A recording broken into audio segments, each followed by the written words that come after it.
Very good morning to all the students of 12th Commerce. Now we are going to study about the next topic of management is objective. बेटा हमने अपने पहले lecture के अंदर management के बारे में डिस्कस किया था, उसके बाद उसके फीचर्स डिस्कस किए थे। अब हमारे सामने एक टॉपिक है ऑब्जेक्टिव्स ऑफ मैनेजमेंट। ऑब्जेक्टिव जैसे ऑर्गेनाइजेशन का होता है, उसी के साथ साथ एक ऑब्जेक्टिव मैनेजमेंट का भी होता है, क्योंकि मैनेजमेंट जो है वो मैनेज करती है economic and non economic activity of the organization in the premises of the organization. दूसरी साइड पे आप ये कह सकते हैं कि मैनेजमेंट का ऑब्जेक्टिव जो है वो ऑर्गेनाइजेशन के एम को अचीव करना है।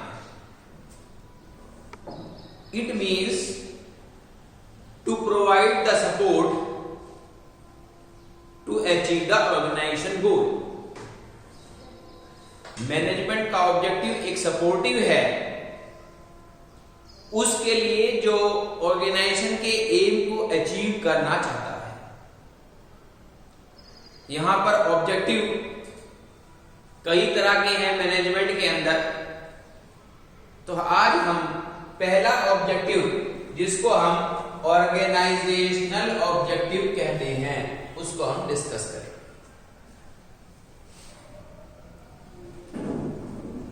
ऑब्जेक्टिव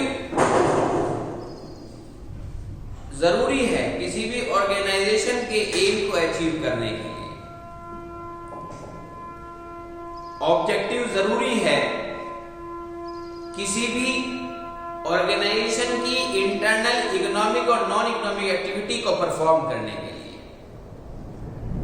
ऑब्जेक्टिव जरूरी है हर उस कंडीशन के अंदर जब हम कोई रिजल्ट चाहते हैं। इसलिए ऑब्जेक्टिव को हम एक एंड रिजल्ट भी कह सकते हैं। तो यहां पर हमने हमारे सामने आज ऑर्गेनाइजेशनल ऑब्जेक्टिव को डिस्कस किया जाएगा। These objectives aim and growth of the organization. उसने कहा है कि ऑर्गेनाइजेशनल ऑब्जेक्टिव जो है वो एक प्रॉपर वे है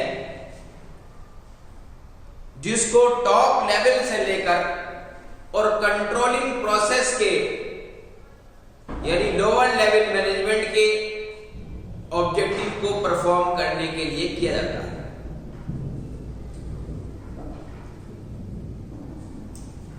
generally it assumed that the profit maximization is the main objective of every organization. Organization objective के अंदर तीन चीजें हैं। हर एक ऑर्गेनाइजेशन ये चाहती है कि जितना रिसोर्सेज अवेलेबल है एनफ क्वांटिटी के अंदर उसको ही यूज किया जाए। On the other way you can say that proper utilization of resources which is available in enough quantity।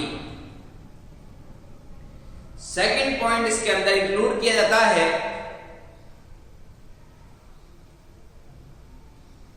To earn more and more profit. क्योंकि ऑर्गेनाइजेशन जो है वो प्रोडक्शन जो कर रही है, वो प्रोडक्टिविटी जो कर रही है, उसका एम क्या है कि वो प्रॉफिट को जितनी ज्यादा से ज्यादा हो सके अर्न करे। तीसरा point, with the minimum wastage of resources. और जो रिसोर्सेज अवेलेबल हैं वो एक साइड में आप उसकी एनफ क्वांटिटी के अंदर तो यूज करेंगे, लेकिन उसके साथ साथ उसकी वेस्टेज का भी ध्यान रखेंगे कि वेस्टेज ज्यादा ना हो। इसी के बेस पर ऑर्गेनाइजेशन के ऑब्जेक्टिव को 3 पॉइंट्स पर बेस किया गया है। First point survival, second point profit and third one is growth. अब हम यहां पर ये डिस्कस करेंगे कि ये 3 जो इंपॉर्टेंट टर्म हैं जिन्हें हम ऑर्गेनाइजेशन ऑब्जेक्टिव के टॉपिक के अंदर डिस्कस करते हैं, जिन्हें हमने बेस पॉइंट माना है, वो क्या है। तो पहला पॉइंट है survival. The basic purpose of an organization is to survive and exist in the competitive market for a long period of time. And it is responsible only when it is able to cover its cost.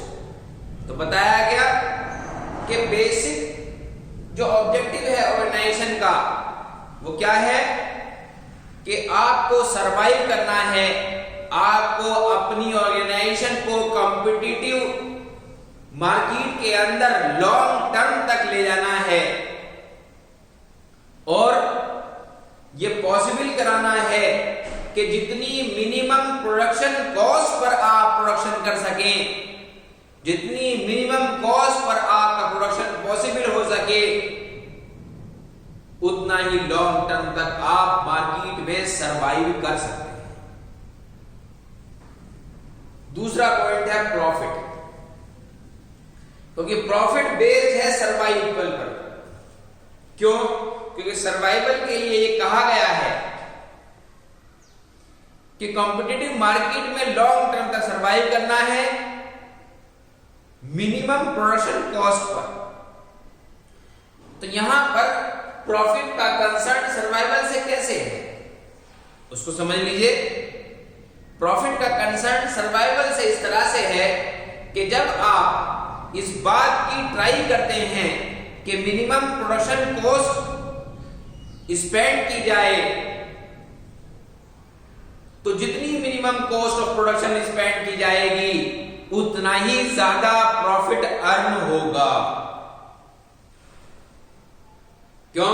क्योंकि आपका input जितने भी units हैं, चाहे वो raw material हो, चाहे वो लेबर का वेजेस हो, चाहे वो पावर का यूज हो, चाहे वो मशीनरी का मेंटेनेंस हो, जब ये आपकी चीजें प्रोसेस ऑफ प्रोडक्शन में मिनिमम कॉस्ट पर रनिंग में आएंगी तो आपका प्रोडक्शन कॉस्ट भी मिनिमम होगा और आप उसके लिए मार्केट में हाई कॉस्ट भी चार्ज कर सकते हैं अपने प्रॉफिट को इंक्लूड करने के बाद।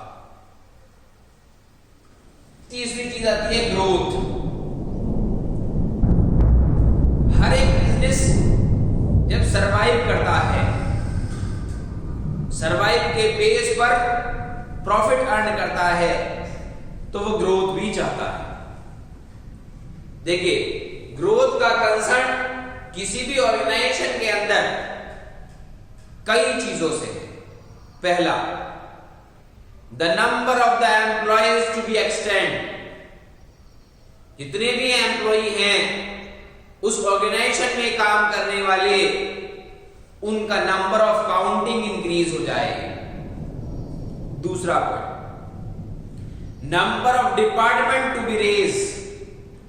उस ऑर्गेनाइजेशन के अंदर जितने डिपार्टमेंट थे जो रनिंग में थे, अब वो नंबर ऑफ डिपार्टमेंट भी इंक्रीज हो जाए, समझ लीजिए बिजनेस ग्रोथ कर रहा है। तीसरी चीज, अगर उस ऑर्गेनाइजेशन के नंबर ऑफ ब्रांचेस इंक्रीज हो जाएं, तो आपको आइडेंटिफिकेशन हो जाना चाहिए कि आपकी बिजनेस ऑर्गेनाइजेशन का ग्रोथ हो रहा है। और जहां पर आप सरवाइव भी कर रहे हो, आप उसके रिलेशन में प्रॉफिट भी अर्न कर रहे हो, तो आपके बिजनेस का ग्रोथ होना नेचुरल है। अगर आप सर्वाइवल भी कर रहे हैं, प्रॉफिट भी अर्न कर रहे हैं और बिजनेस आपका ग्रोथ नहीं कर रहा है, तो आप लॉन्ग टर्म तक बिजनेस को कॉम्पिटिटिव मार्केट में नहीं रन कर सकते। आप अपनी गुडविल को मेंटेन कॉम्पिटिटिव मार्केट में उन कंपनीज के साथ नहीं रख सकते अगर आपका ग्रोथ बिजनेस नहीं कर रहा है। इसलिए ऑर्गेनाइजेशन के ऑब्जेक्टिव के अंदर ये तीन चीजें मस्ट हैं कि उस बिजनेस का सर्वाइवल भी हो, उसका प्रॉफिट जो है वो भी मैक्सिमाइज हो और उसके साथ साथ आपका ग्रोथ भी होना नेचुरल है। तो आज मैंने आपके सामने जो फर्स्ट ऑब्जेक्टिव ऑफ मैनेजमेंट था, जिसे हमने ऑर्गेनाइजेशन ऑब्जेक्टिव के नाम से स्टडी किया, उसके तीन बेसिक पॉइंट्स डिस्कस किए। ये तीनों पॉइंट्स बेटा बहुत इंपॉर्टेंट है बोर्ड के पॉइंट ऑफ व्यू से। एक पोर्शन, एक क्वेश्चन बता देता हूं मैं आपको इसका कि कभी कभी एग्जामिनर आपकी साइकोलॉजी के साथ गेमिंग करता है। वो एक डायरेक्ट क्वेश्चन क्रिएट करता है कि differentiate between the survival, profit and the growth. अगर वो आपकी साइकोलॉजी को थोड़ा चेक करे और इनडायरेक्ट क्वेश्चन बनाए और एग्जाम पेपर के अंदर दे, तो वो कहता है कि discuss all the 3 main points of the organizational objectives which it depends, कि वो 3 पॉइंट डिस्कस करिए कि जिनके ऊपर बेस्ड है ऑर्गेनाइजेशन ऑब्जेक्टिव। अब आपके सामने क्वेश्चन में ना तो सर्वाइवल का नेम आया है, ना प्रॉफिट का नेम आया है और ना ही ग्रोथ का नेम आया है। इनडायरेक्ट वे में आपको डिस्कस ये तीनों मेन पॉइंट्स ही करने हैं।